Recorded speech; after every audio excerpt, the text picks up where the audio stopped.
Mark and Luke were friends of Jesus who loved to tell stories about him and what they saw Jesus do when he was on earth.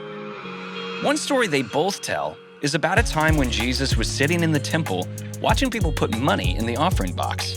He was watching as crowds of wealthy people were bringing large sums of money to give.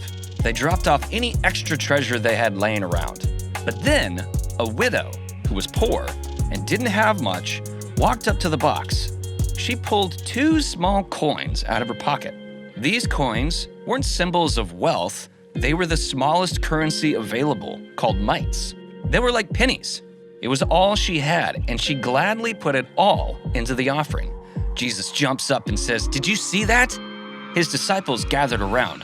Mark and Luke were ready to take notes. Jesus said, "That woman just gave the most."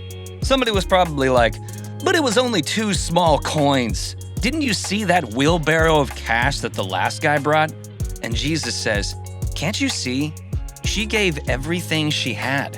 Her 2 small coins are worth more because it was a sacrifice. That was all she had to live on." Instead of applauding the way the wealthy people gave, Jesus gave his recognition to the devotion of the poor widow. She made it a priority to give to others over her own needs.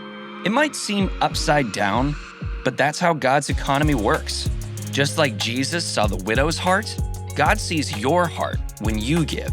Generosity isn't always about how much you give, but also how much it costs.